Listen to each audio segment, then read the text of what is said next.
بسم اللہ الرحمن الرحیم۔ السلام علیکم ورحمۃ اللہ وبرکاتہ۔ ویڈیو شروع کرنے سے پہلے آپ سے گزارش ہے کہ کم از کم ایک دفعہ درود پاک پڑھ کر اس ویڈیو کے نیچے کمنٹ کر دیں۔ جیسا کہ آپ جانتی ہیں کہ رمضان المبارک شروع ہو گیا ہے، بہت سی ایسی خواتین ہیں جن کو نماز تراویح کے بارے میں شکوک و شبہات ہیں، یا ایسی خواتین جن کو نماز تراویح پڑھنا نہیں آتا، یا ایسی خواتین جن کے ذہن میں یہ سوال ہے کہ نماز تراویح عورتوں کے لیے ہے یا نہیں، اور اگر عورتوں کے لیے تراویح پڑھنا لازم ہے تو وہ کیسے پڑھیں، لیڈیز کی تراویح کا طریقہ کیا ہے، نماز تراویح کی نیت کیسے کریں، نماز تراویح کی رکعت کتنی ہے، یعنی اس کی تعداد کتنی ہے، نماز تراویح میں کیا پڑھیں، نماز تراویح کی دعا کون سی ہے اور کب پڑھنی ہے۔ جن کو نہیں معلوم تو برائے مہربانی اس ویڈیو کو آخر تک لازمی دیکھیے، آپ کو ان سب سوالوں کا جواب اسی ویڈیو میں مل جائے گا۔ سب سے پہلے تو یہ جان لیں کہ کئی لوگوں کا ذہن ایسا بنا ہوا ہے کہ وہ کہتے ہیں کہ تراویح کی نماز عورتوں پر نہیں ہے۔ یہ بات غلط ہے۔ رمضان المبارک میں عشاء کے فرض اور سنتوں کے بعد آخری روزے تک 20 رکعت تراویح مردوں اور عورتوں دونوں کے لیے سنت مؤکدہ ہے۔ یاد رہے یہ فرض نہیں ہے، یہ سنت مؤکدہ ہے۔ اس کا وقت عشاء سے لے کر صبح صادق سے پہلے پہلے تک ہے۔ تراویح کی نماز اگر چھوٹ جائے تو اس کی قضا نہیں ہو سکتی، البتہ بلا عذر اس کو چھوڑنے والا نافرمان اور گناہ گار ہے۔ ہاں، اگر کوئی شرعی مسئلہ ہے تو آپ نہیں پڑھ سکتی۔ حضرت ابو ہریرہ رضی اللہ تعالیٰ عنہ سے روایت ہے کہ رسول اللہ صلی اللہ علیہ وآلہ وسلم نے فرمایا، جس نے رمضان میں ایمان کے ساتھ اور ثواب کی نیت سے تراویح پڑھی تو اس کے گزشتہ گناہ معاف کر دیے جاتے ہیں۔ حضرت عبداللہ بن عباس رضی اللہ تعالیٰ عنہ سے روایت ہے کہ رسول اللہ صلی اللہ علیہ وآلہ وسلم رمضان میں 20 رکعت تراویح پڑھا کرتے تھے۔ مرد حضرات کو تراویح مسجدوں میں باجماعت 20 رکعت پڑھنی چاہیے۔ عورت کے لیے جماعت کے ساتھ پڑھنا جائز نہیں ہے، لہٰذا عورتیں تراویح کی نماز جماعت سے نہ پڑھیں، بلکہ گھر میں ہی انفرادی طور پر عشاء کے فرض اور سنت کے بعد 20 رکعت تراویح کی نماز دو دو کر کے پڑھ لیں۔ اس کے بعد 3 رکعت وتر اور 2 رکعت نفل پڑھ لیں، کیونکہ عورتوں کے لیے تراویح کی نماز گھر میں تنہا پڑھنے میں زیادہ ثواب ہے۔ حضور صلی اللہ علیہ وآلہ وسلم نے عورت کی نماز کو گھر اور گھر میں بھی اندرونی حصے میں ادا کرنے کو افضل قرار دیا ہے۔ آپ صلی اللہ علیہ وآلہ وسلم کی چاہت اور احادیث مبارکہ کی روشنی میں صحابہ اکرام رضوان اللہ علیہم اجمعین کا اس بات پر اتفاق ہوا ہے کہ عورتیں گھروں میں نماز ادا کریں، اس لیے کہ موجودہ پرفتن دور میں خواتین کے لیے یہی حکم ہے کہ وہ اپنے گھروں میں نماز ادا کریں، یہی ان کے لیے زیادہ اجر و ثواب کا باعث ہے۔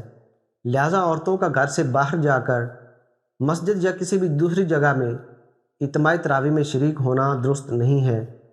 نماز تراویح کو بھی باقی نمازوں کی طرح ہی پڑھا جاتا ہے، رکوع و سجود ایسے ہی کرنا ہوتا ہے جیسے ہم باقی نمازوں میں کرتے ہیں، اور تراویح کی نماز رمضان کی چاند رات سے ہی شروع ہو جاتی ہے۔ تراویح نماز کی 20 رکعتیں ہوتی ہیں، جو کہ ہمیں 2 رکعت کر کے ادا کرنی ہوتی ہیں۔ جیسا کہ آپ کو پتہ ہے کہ تراویح کی نماز کو ہم عشاء کی نماز کے ساتھ ملا کر پڑھتے ہیں۔ عشاء کی نماز جس کی ٹوٹل 17 رکعتیں ہوتی ہیں، تو آپ نے کرنا یہ ہے کہ پہلے آپ نے 12 رکعتیں نماز کی پڑھنی ہے۔ مطلب یہ ہے کہ 4 رکعت سنت، پھر 4 رکعت فرض، پھر 2 رکعت سنت، پھر 2 رکعت نفل۔ یہ 12 رکعتیں پڑھ لینے کے بعد آپ نے 20 رکعتیں تراویح پڑھنی ہے، اور تراویح 2 رکعت کر کے پڑھنی ہے۔ اب میں آپ کو یہ بتا دوں کہ 20 رکعت تراویح میں سورۃ فاتحہ کے بعد کیا پڑھیں، تو میں آپ کی آسانی کے لیے یہ بتا دینا چاہتا ہوں کہ آپ قرآن مجید کی آخری 10 صورتوں کو یاد کر لیں۔ یہ چھوٹی چھوٹی صورتیں ہیں، آپ آسانی سے یاد کر لیں گی۔ ان 10 صورتوں کو ایک ایک کر کے ہر رکعت میں پڑھ لیں، اس طرح آپ کی 10 رکعت مکمل ہو جائیں گی۔ باقی 10 رکعت میں بھی انہی صورتوں کو دوبارہ پڑھ لیں تو آپ کی 20 رکعت مکمل ہو جائیں گی۔ اگر آپ ان کو یاد نہ کر سکیں تو آپ دیکھ کر بھی پڑھ سکتی ہیں، اور اگر آپ قرآن مکمل کرنا چاہتی ہیں اور آپ حافظ قرآن بھی نہیں ہیں تو آپ قرآن کو دیکھ کر پڑھ سکتی ہیں۔ اس صورت میں آپ کو روزانہ 1 سپارہ یا اس سے کچھ زیادہ پڑھنا ہوگا تاکہ آپ 29 روزے ہیں یا 30 روزے اس تک مکمل کر سکیں۔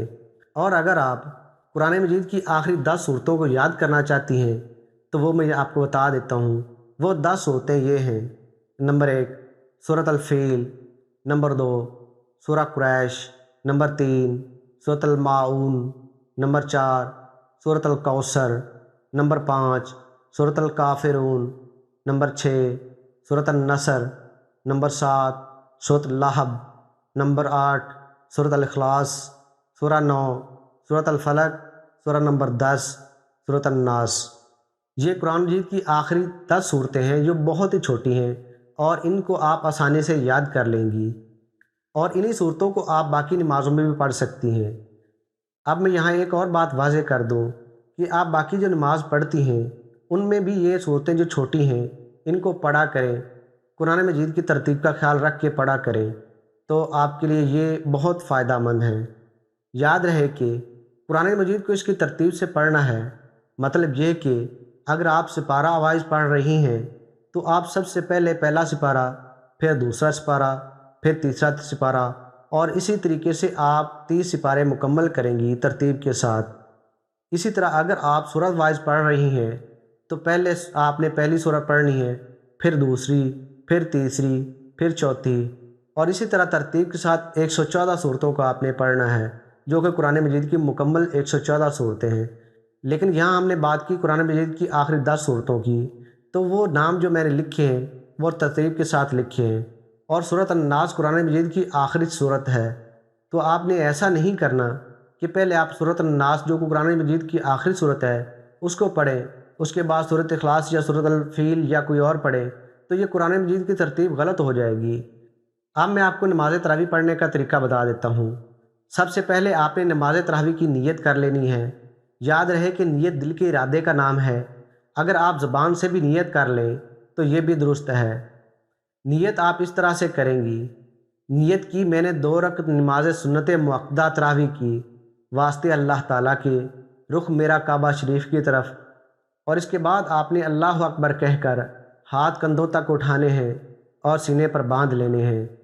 اس کے بعد آپ نے ثنا پڑھنی ہے، اس کے بعد آپ نے تعوذ پڑھنا ہے، اس کے بعد آپ نے تسمیہ پڑھنا ہے، اس کے بعد آپ نے سورۃ فاتحہ پڑھنی ہے، اس کے بعد کوئی بھی سورت پڑھنی ہے جو اوپر میں بتا چکا ہوں۔ اس کے بعد آپ نے رکوع کرنا ہے، پھر 2 سجدے کرنے ہیں، اور 2 سجدوں کے بعد آپ نے دوسری رکعت کے لیے کھڑے ہو جانا ہے۔ سب سے پہلے آپ نے بسم اللہ پڑھنی ہے، پھر سورۃ فاتحہ پڑھنی ہے، اس کے بعد کوئی بھی سورت ساتھ ملا لیں۔ اس کے بعد آپ نے رکوع کرنا ہے، پھر 2 سجدے کرنے ہیں، اس کے بعد آپ نے بیٹھ جانا ہے اور تشہد پڑھنا ہے۔ اس کے بعد آپ نے درود ابراہیمی پڑھنا ہے۔ اس کے بعد کوئی بھی دعا پڑھیں جو آپ نماز میں پڑھتی ہیں، اور پھر دونوں طرف سلام پھیر لینا ہے۔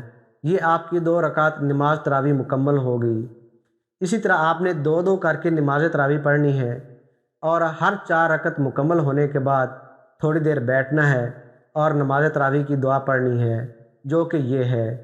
یاد رہے کہ ہر 4 رکعت مکمل ہونے کے بعد تھوڑی دیر بیٹھنا ہے اور نماز تراویح کی دعا لازمی پڑھنی ہے۔ جب آپ تراویح کی 20 رکعتیں مکمل کر لیں تو اس کے بعد آپ کی جو باقی عشاء کی نماز رہ گئی ہے اس کو پڑھ لیں۔ یہاں میں یہ بات دوبارہ واضح کر دوں کہ آپ نے 12 رکعت عشاء کی نماز کی تراویح سے پہلے پڑھی تھیں، اور باقی 5 رکعت تھیں، یعنی 3 وتر اور 2 نفل، وہ اب آپ پڑھ لیں۔ پہلے آپ نے 3 وتر پڑھنے ہیں، پھر 2 نفل پڑھ کے نماز کو مکمل کر لیں۔ جیسا کہ آپ جانتی ہیں کہ 17 رکعت نماز عشاء کی ہیں اور 20 رکعت نماز تراویح کی ہیں، تو یہ ٹوٹل 37 رکعت ہو گئی۔ اب دوبارہ سے ذہن نشین کر لیں کہ یہ جو طریقہ میں نے آپ کو بتایا ہے یہ عورتوں کی تراویح کا طریقہ ہے۔ اگر آپ کو سمجھ آ گئی ہے تو بہت اچھی بات ہے، اور جس کسی کو بھی سمجھ نہیں آئی وہ نیچے کمنٹ کر کے مجھ سے پوچھ سکتی ہے، تو جتنا اللہ تعالیٰ نے مجھے علم دیا ہے انشاءاللہ میں آپ کو ضرور گائیڈ کروں گا۔ دعا ہے کہ اللہ تعالیٰ ہم سب کے لیے یہ رمضان اور اس رمضان میں جو جو عبادات ہم نے کرنی ہیں، نمازیں پڑھنی ہیں، قرآن شریف کی تلاوت کرنی ہے، تراویح پڑھنی ہے، یہ سب اللہ تعالیٰ ہمیں پڑھنے، ادا کرنے کی توفیق عطا فرمائے اور اپنی بارگاہ میں قبول فرمائے، اور سب سے بڑھ کر اللہ تعالیٰ ہمیں حقوق العباد پر بھی عمل کرنے کی توفیق عطا فرمائے۔ ویڈیو کے آخر میں آپ سے گزارش ہے کہ مہربانی کر کے آپ ہر مسلمان بہن تک اس ویڈیو کو پہنچانے کی کوشش کریں، اس ویڈیو کو اپنے دوستوں کے ساتھ شیئر کریں تاکہ آپ بھی ثواب کے حقدار بن سکیں۔